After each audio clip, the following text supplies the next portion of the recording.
Hi friends, I'm Karthi. Welcome to English பேசி பழகலாம். இந்த வீடியோல நம்ம என்ன டாபிக் பத்தி பார்க்க போறோம்னா நம்ம கமெண்ட்ல ஒருத்தவங்க கேட்டிருந்தாங்க. So have been, has been, had been இதோட டிஃப்ரென்ஸ் என்ன, இது எந்த டென்ஸ்ல யூஸ் பண்றோம் அப்படின்னு சொல்லிட்டு டீடைல்டா பார்க்க போறோம். இந்த வீடியோ பிடிச்சிருந்தா கண்டிப்பா லைக் பண்ணுங்க. இது வரைக்கும் நம்ம சேனலை சப்ஸ்கிரைப் பண்ணாம பாக்குறவங்க சப்ஸ்கிரைப் பண்ணிக்கோங்க. இந்த பீன் அப்படின்ற வார்த்தை வந்தாலே இது கண்டிப்பா நமக்கு perfect continuous tense.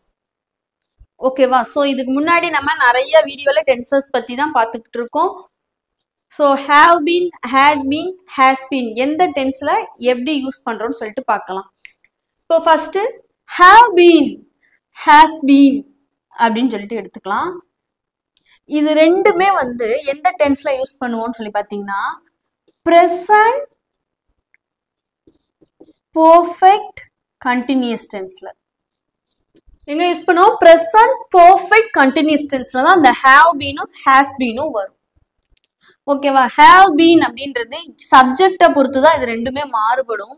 Have been அப்படின்றது என்னென்ன சப்ஜெக்ட்ல யூஸ் பண்ணுவோம்னு சொல்லி பார்த்தீங்கன்னா ஐ, வி, யூ, தே. ஓகே. இப்போ ஹேஸ் பீன் அப்படின்றது எந்தெந்த சப்ஜெக்டுக்கு யூஸ் பண்ணுவோம்னு சொல்லி பார்த்தீங்கன்னா he, she, it, அப்புறமா name. ஸோ இந்த மாதிரி சப்ஜெக்ட் இருந்துச்சுன்னா ஹேஸ் பீன் யூஸ் பண்ணுவோம். ஹேவ் பீன் இந்த இடத்துல எல்லாம் யூஸ் பண்ணுவோம். ஐ, வி, யூ, தே. அதுக்கப்புறமா ப்ளூரல்ஸ் கூட சேர்த்துக்கலாம். அது மாதிரி he, she, it, name சிங்குலர்ஸ் சேர்த்துக்கலாம். இதோட ஸ்ட்ரக்சர் என்னன்னு சொல்லி பார்த்தீங்கன்னா ஃபர்ஸ்ட் சப்ஜெக்ட் எழுதணும், அதுக்கப்புறமா have been அப்படின்றத எழுதணும். Next verb. வெர்பு என்ன ஃபார்ம்ல இருக்கும்னா ஐஎன்ஜி சேர்த்தா போதும். அதே மாதிரி சப்ஜெக்ட் has been அப்படின்றத எழுதணும். வெர்பு, வெர்போட ஐஎன்ஜி. இதுல என்ன மென்ஷன் பண்ணலாம்? டைம். ஸோ வெர்புக்கு அப்புறமா ஆப்ஜெக்ட் எழுதணும், அதுக்கப்புறம் டைம் மென்ஷன் பண்ணணும். ஓகேவா? ஸோ இந்த ப்ரெசன்ட் பெர்ஃபெக்ட் கண்டினியூஸ் டென்ஸ்னா என்னதுன்னு சொல்லிட்டு ஃபர்ஸ்ட் பார்க்கலாம். ஒரு செயல் கடந்த காலத்திலே தொடங்கி இப்போ வரைக்குமே அந்த செயல் நடந்து முடிஞ்சிருக்கும். அது கொஞ்ச நேரமாகவோ இல்லை கொஞ்ச காலமாகவோ இருக்கலாம். இந்த டென்ஸ் பொறுத்த வரைக்கும் நம்ம டைம் மென்ஷன் பண்ண முடியும். ஸோ ஹேவ் பீன், ஹேஸ் பீன்றது இந்த டென்ஸ்ல தான் யூஸ் பண்ணணும். ஹேவ் பீன்றது இந்த சப்ஜெக்ட் வந்தா யூஸ் பண்ணுவோம். ஹேஸ் பீன்ன்றது இந்த சப்ஜெக்ட் வந்தா தான் யூஸ் பண்ணுவோம். இப்போ இதுல உங்களுக்கு கிளியரா அண்டர்ஸ்டாண்ட் ஆயிருக்கும்னு நினைக்கிறேன். இதோட ஸ்ட்ரக்சர் நீங்க ஞாபகம் வச்சுக்கிட்டீங்கனாலே சென்டென்ஸ் நம்ம ஈஸியா மேக் பண்ணலாம். இப்போ ஹேட் பீன் பார்க்கலாம். ஓகேவா? ஹேட் பீன் எங்க யூஸ் பண்ணுவோம்னு சொல்லி பார்த்தீங்கன்னா பாஸ்ட் பெர்ஃபெக்ட் கண்டினியூஸ்ல. Past perfect continuous. Past perfect continuous டென்ஸ்னா கடந்த காலத்துல ஒரு செயல் தொடர்ந்து கொஞ்ச நேரமாகவோ இல்ல கொஞ்ச காலமாகவோ நடந்து முடிஞ்சிருக்கிறத சொல்றதுக்கு தான் past perfect continuous tense use பண்ணுவோம். இதோட ஆக்சிலரி வெர்ப் தான் had been.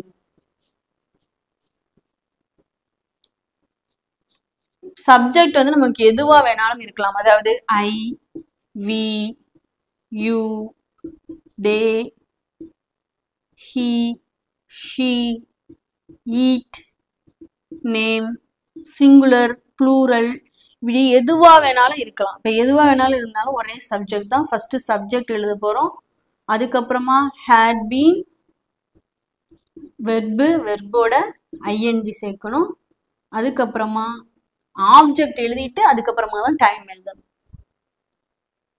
ஸோ இப்போ உங்களுக்கு ஈஸியா அண்டர்ஸ்டாண்ட் ஆயிடுச்சா?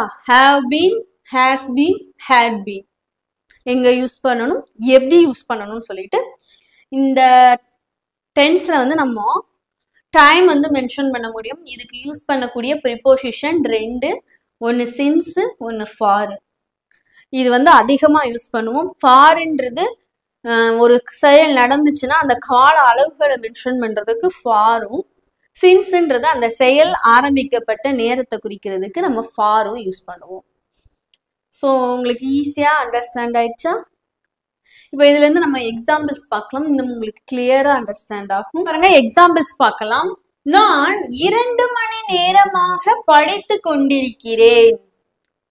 நெக்ஸ்ட் எக்ஸாம்பிள் என்னது? அவன் இங்கு 5 ஆண்டுகளாக வேலை செய்து கொண்டிருக்கிறான்.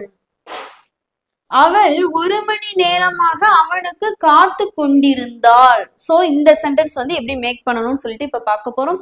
So have been, has been, had been எங்க யூஸ் பண்ணலாம்னு இப்ப பார்க்கலாம். இப்ப பாருங்க இந்த சென்டென்ஸ் நான் 2 மணி நேரமாக படித்து கொண்டிருக்கிறேன். சோ கால அளவுகளை மென்ஷன் பண்ணியிருக்கிறாங்க. படித்து கொண்டிருக்கிறேன் அப்படின்னு சொல்லியிருக்கிறாங்க. சோ படித்து கொண்டிருக்கிறேன் அப்படின்னு வந்தாலே என்னது நமக்கு present perfect continuous tense. So subject பொறுத்து நம்ம have been has been பார்க்கணும். subject என்னது இங்க நான், அப்போ I இந்த ஸ்ட்ரக்சர்ல தான் அப்படியே அப்ளை பண்ண போறீங்க. so subject எழுதிட்டோம், have been அப்படின்றத அடுத்து எழுதணும். கரெக்டா? so have been. Next verb, வெர்போட ing சேர்த்து எழுதணும். வெர்பு இங்க என்னது? படித்து கொண்டிருக்கிறேன். அப்ப படிக்கிறதுக்கு என்ன சொல்லுவோம்? ஸ்டடி. ing சேர்த்து சொன்னா ஸ்டடியிங். அதுக்கப்புறம் ஆப்ஜெக்ட் எழுதணும்னு சொல்லியிருக்கிறோம். ஆப்ஜெக்ட் வந்து இங்க இல்ல. நான் 2 மணி நேரமாக படித்தேன். அப்போ டைம் மென்ஷன் பண்ணணும். கரெக்டா? சோ டைம் தான் இப்ப மென்ஷன் பண்ண போறோம். டைம் என்னது இங்க? 2 மணி நேரமாக. அப்போ அந்த செயல் ஆரம்பிக்கப்பட்ட நேரத்தை சொல்லல, அது எவ்வளவு நேரமா நடந்துருந்துச்சுன்னு சொல்லி அந்த செயல் ஆரம்பிக்கப்பட்ட காலத்தை தான் மென்ஷன் பண்றாங்க. சோ என்ன எழுதணும்? 2 மணி நேரமாக அப்படின்னா for 2 hours.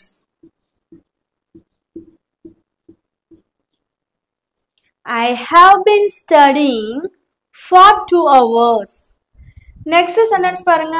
அவன் இங்கு 5 ஆண்டுகளாக வேலை செய்து கொண்டிருக்கிறான். சோ கொண்டிருக்கிறான். அப்போ இதுவும் present continuous, present perfect continuous tense தான்.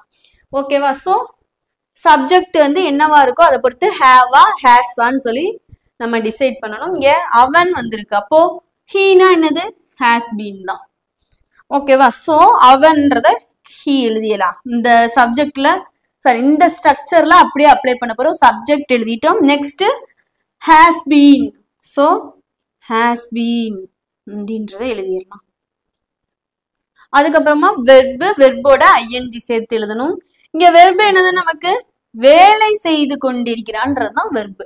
அப்ப வேலைக்கு என்ன சொல்லுவோம்? ஒர்க். அதோட ing சேர்த்தா ஒர்க்கிங்.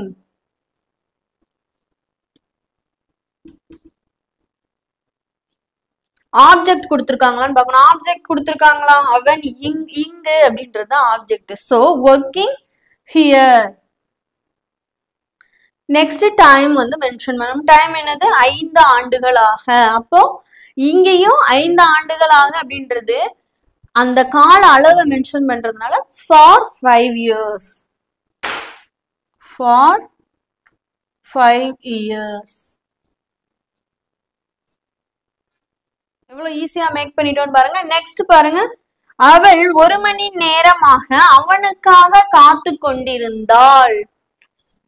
கொண்டிருக்கிறாள்னு வரல இங்க. ஓகேவா? கொண்டிருக்கிறாள் அப்படின்னு வந்துருந்துச்சுன்னா தான் அது பிரசன்ட்ல. இது கொண்டிருந்தாள் அப்படின்னா பாஸ்ட் பெர்ஃபெக்ட் கண்டினியூஸ் டென்ஸ் தான்.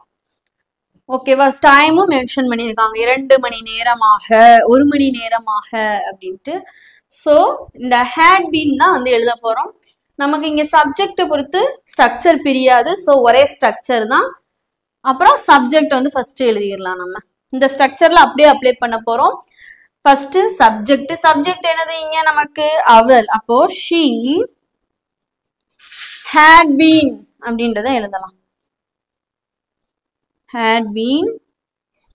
நெக்ஸ்ட் வெர்பு, வெர்போட ing சேர்த்து எழுதணும். இங்க வெர்பு என்னது? கொண்டிருந்தாள் அப்படின்றது தான் வெர்பு. So waiting.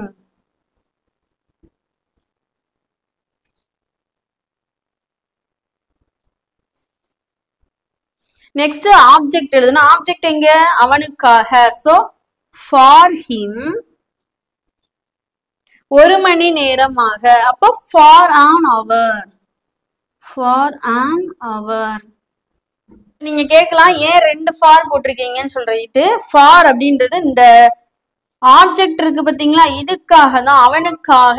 ஏற்கனவே நம்ம ப்ரிபோசிஷன்ல பார்த்துருக்குறோம். டு, வித், இந்த மாதிரி சின்ன சின்ன ப்ரிபோசிஷனுக்குலாம் என்ன தமிழ் மீனிங், அதை எப்படி எழுதணும்னு சொல்லிட்டு. ஸோ அவனுக்காக அப்படின்றது வந்து நம்ம ஃபார் ஹிம் அப்படின்னா தான் அவனுக்காக.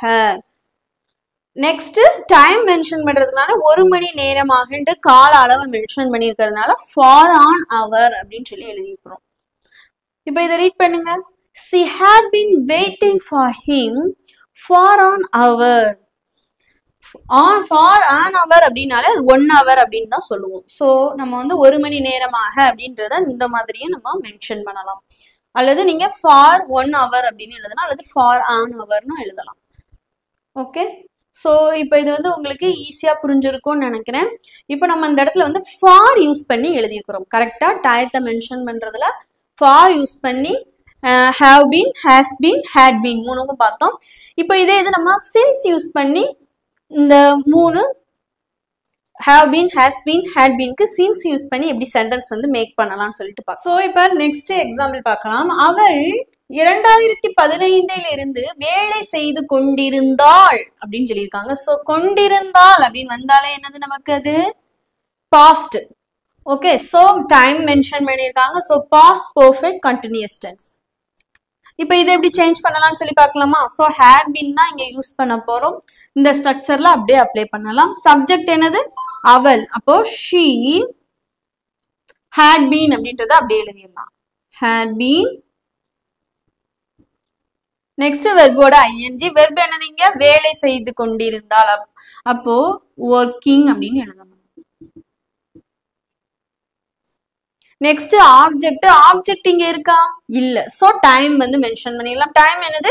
2015 இருந்து அப்படின்னு சொல்லியிருக்காங்க. சோ இந்த இடத்துல அந்த செயல் ஆரம்பிக்கப்பட்ட நேரத்தை குறிக்கிறதுனால since அப்படின்னு தான் எழுதணும்.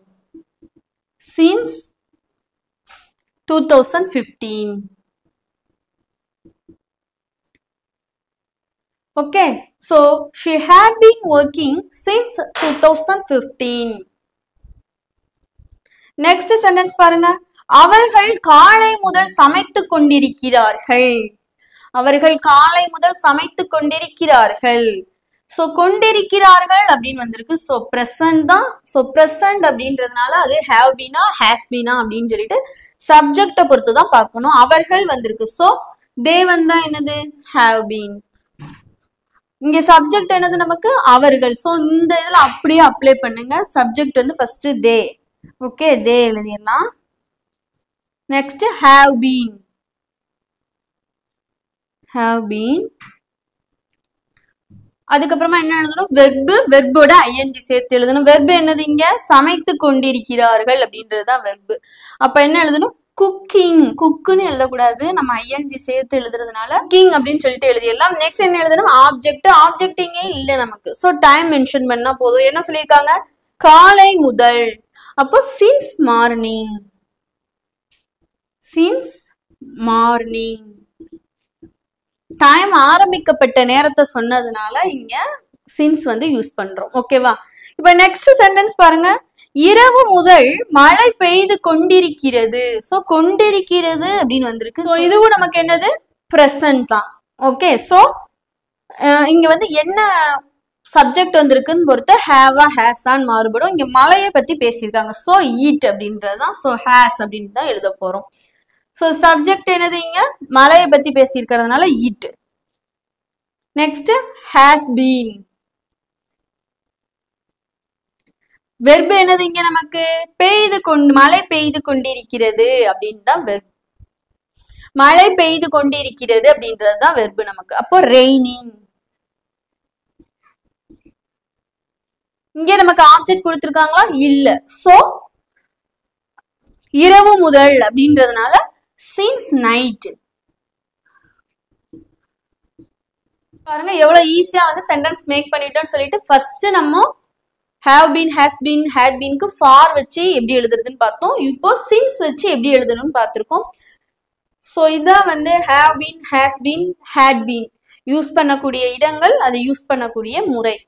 ஸோ இப்போ உங்களுக்கு கிளியரா அண்டர்ஸ்டாண்ட் ஆயிருக்கும்னு நினைக்கிறேன். நம்ம இப்போ இதுல இருந்து சின்னதா ஒரு டெஸ்ட் பார்க்கலாம். ஸோ இன்னைக்கு உங்களோட டெஸ்ட் என்னன்னு சொல்லி பாத்தீங்கன்னா, நாங்க இந்த திட்டத்தில் திங்கட்கிழமை முதல் வேலை செய்து கொண்டிருக்கிறோம். ஸோ இதுதான் இன்னைக்கு உங்களோட டெஸ்ட். இங்கிலீஷ்ல வந்து சேஞ்ச் பண்ணி ஹேவ் பீனா, ஹேஸ் பீனா, ஹேட் பீன் யூஸ் பண்ணுவீங்களான்னு சொல்லிட்டு கரெக்டா கமெண்ட்ல ஆன்சர் சொல்லுங்க. சரியோ தப்போ நீங்க வந்து மறுபடியும் ட்ரை பண்ணிக்கிட்டே இருக்க போய் தான் வந்து நம்மளால வந்து ஆங்கிலம் சரளமா பேச முடியும். ஸோ இந்த வீடியோ பிடிச்சிருந்தா லைக் பண்ணுங்க. இது வரைக்கும் நம்ம சேனலை சப்ஸ்கிரைப் பண்ணாம பாக்குறவங்க சப்ஸ்கிரைப் பண்ணிக்கோங்க. கண்டிப்பா உங்க நண்பர்களோடையும் ஷேர் பண்ணுங்க. Thank you friends.